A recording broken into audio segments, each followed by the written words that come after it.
Steph Curry reportedly won his second straight MVP award. Did he turn in one of the greatest individual seasons in league history?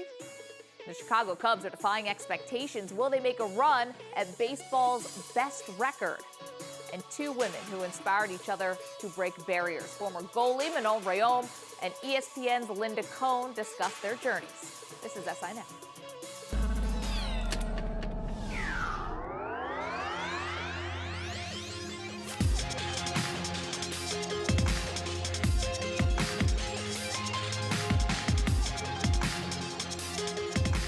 Hey there, welcome to SI Now. It is Monday, May 9th, and I'm Maggie Gray.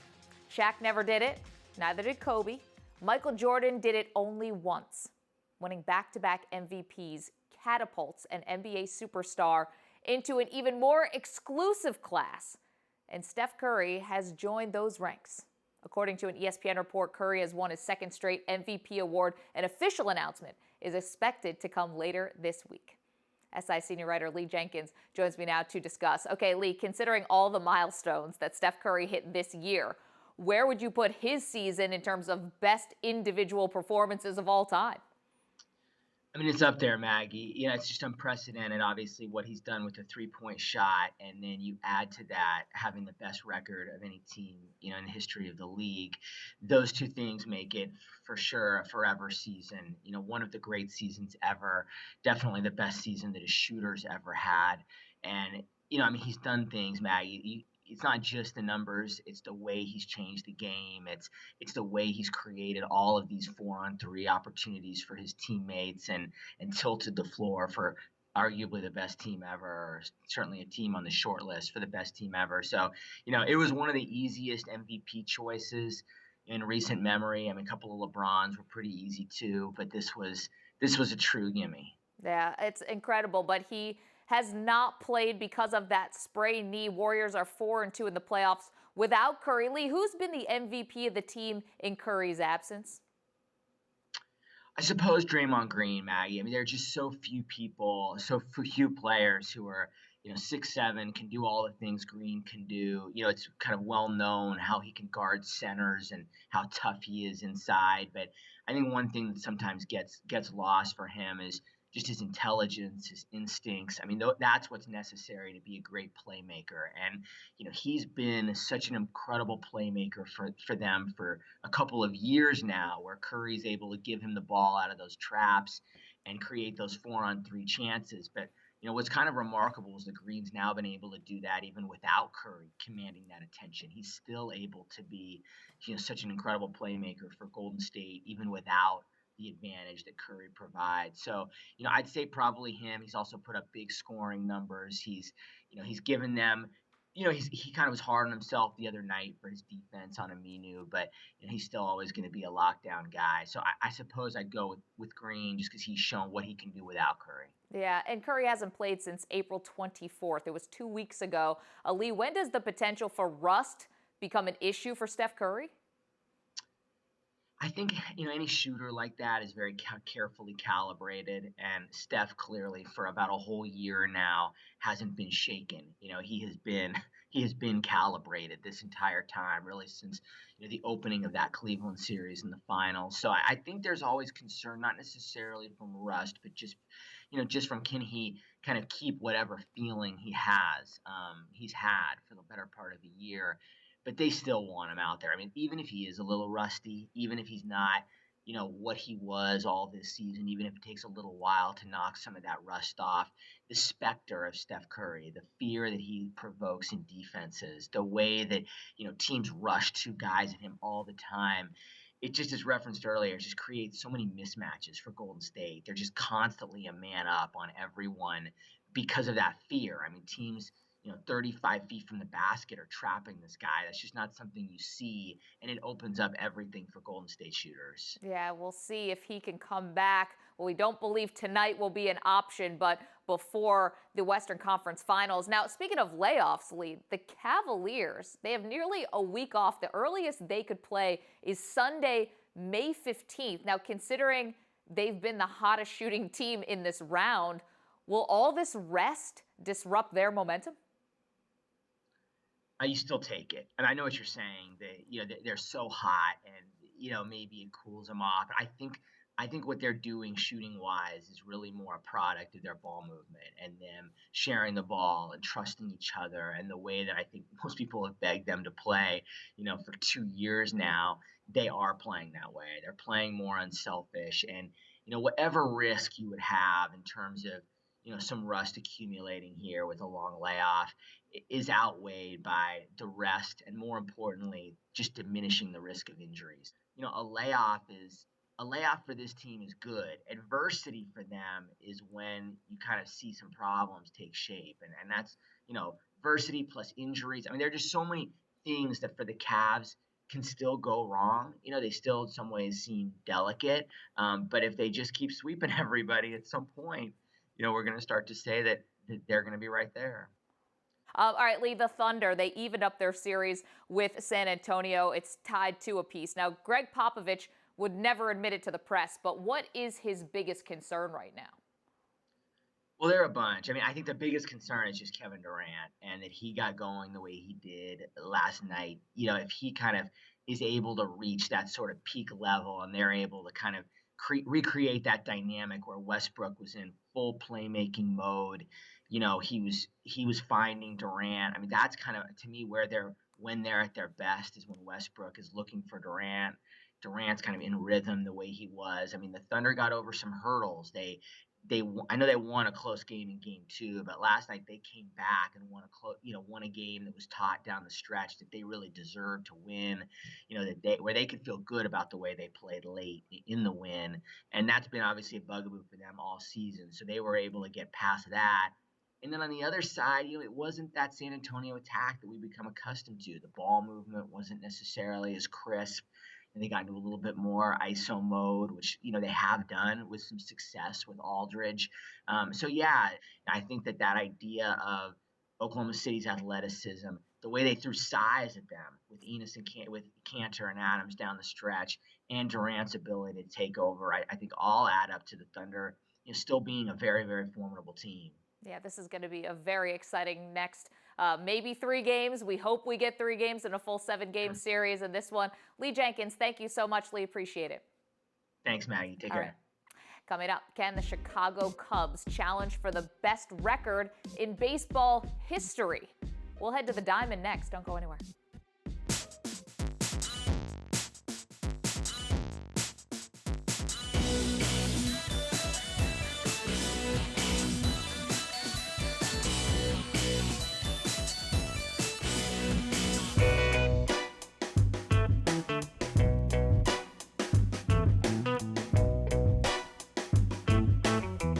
Welcome back to SI Now. Aroldis Chapman is set to return from his 30-game suspension today. The Yankee closer was punished by Commissioner Rob Manfred for an alleged domestic violence incident involving the mother of his child. Now, Chapman has maintained his innocence, and he said this to the New York Times over the weekend. "It was just an argument with your partner that everyone has. I've even argued with my mother. When you are not in agreement with someone, we Latin people are loud when we argue." Now, according to police, Chapman fired 8 rounds in his garage while the mother of his child hid in the bushes outside of their home. Jay Jaffe is here to discuss more. Okay, Jay, easy to see how this would be very offensive to the Hispanic community when he says Latin people argue loudly when he's talking about firing off a weapon. Clearly, he has no remorse, no sense of wrongdoing. Should the Yankees be concerned with these comments? Well, I think they should be concerned, but I'm hoping that within the domestic violence program, there's some kind of counseling here that's keeping an eye on Chapman, and that that he can learn from his mistakes. Doesn't sound like it. Regardless of what his public words are. But I mean, as far as the Yankees go, I don't think his stay in New York is going to be very long. If you look at where they are in the standings right now, signs point to the likelihood that they're going to have to be sellers at the trade deadline rather than buyers. And you look, Chapman's probably their top asset to move July 31st with other players, maybe free agents like Mark Teixeira and Carlos Beltran could be on the way out. So I think right now all the Yankees want is for Chapman to to stay on the path and to pitch well so they can get some value for him if they do have to move him. The red flags, though, were there with Chapman before the Yankees took a risk and signed him. Do you think this will be a cautionary tale for other teams who may be looking to pick Chapman up off the market. Yeah, I think there are teams that will probably steer clear of him once he's a free agent. Not every team will, but somebody's going to take a chance on him. Obviously the Yankees weren't deterred enough by the reports to steer clear of him.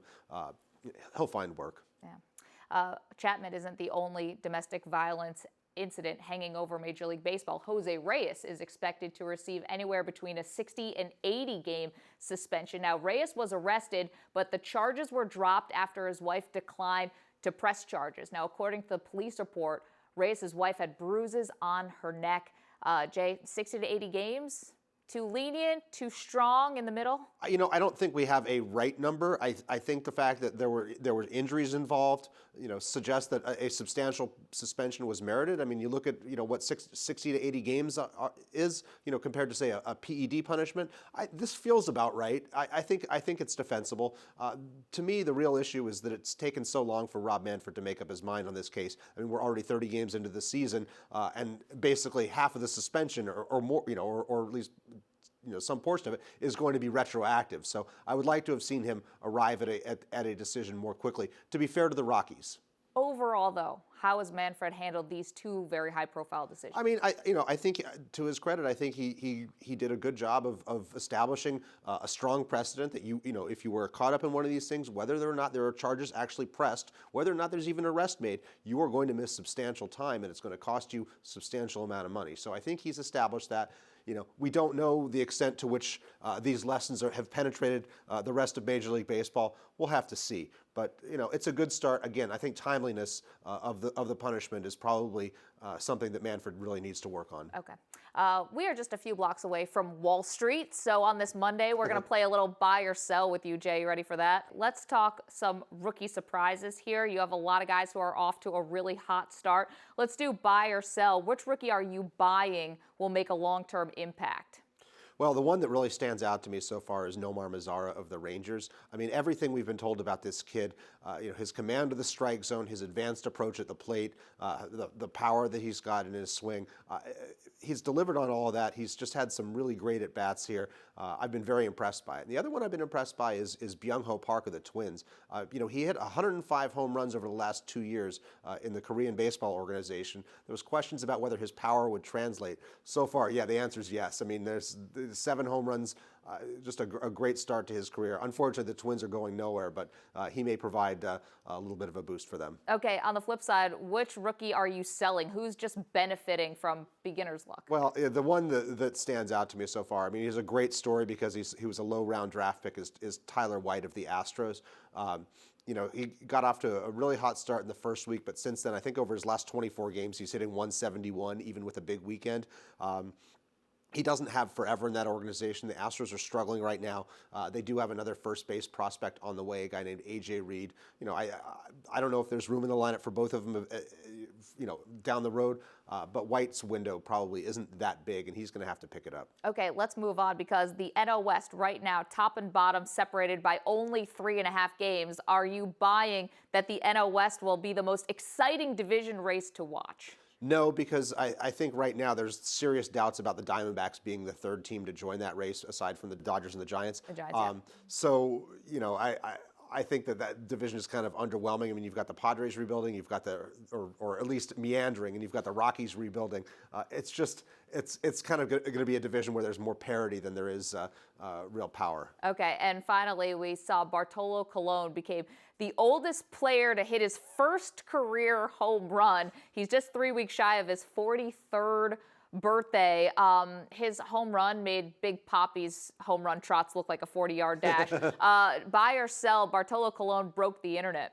Buying. Yeah, I mean, I was at dinner when the home run happened, and 30 minutes later, I mean, Twitter was... He was still running. But Twitter was still talking about it until 2 a.m. I mean, and even the next day, I got some mileage out of a post that I wrote last week about Colon, trying to examine, the phenomenon of his popularity at his age, given his skill level and everything that he's gone through in his career. I mean, it's a remarkable story, and it's a lot of fun, and I think there was a genuine outpouring of excitement and emotion for him and for what this meant to him with that home run. So it was a great moment. Well, Topps Baseball Cards has already jumped on the Bartolo Colon home run bandwagon. They've put the card out You have purchased the card, I bought one. which yeah. retails for how much? It was $10. And how much do we think that could be worth at some point? What's the high mark on that? I don't know, probably $20. 20 bucks.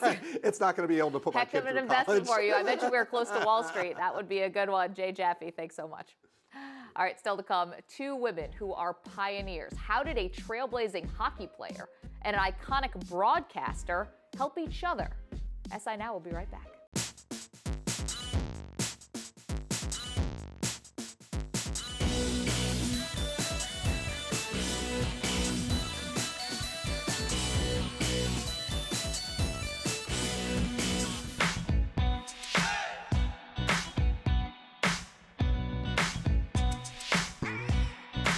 Welcome back to SI Now. In 1992, the NHL was expanding.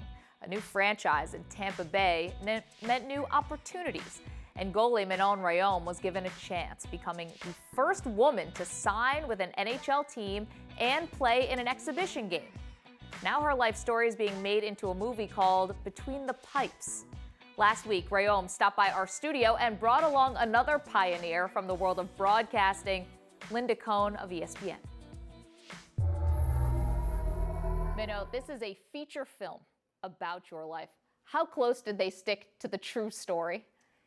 Pretty close. Obviously, it's a movie, so you have to kind of put everything that happened throughout many years in one movie. So sometimes some of the event didn't happen exactly at that moment, but it happens. So that's kind of the way the movie works. Okay, the gist is all there. They didn't take too many creative liberties. And Linda, this story resonates with you on many levels. Why did you want to get involved? First of all, Manon is amazing, okay, as a human being. That's number one. Number two, the fact is this.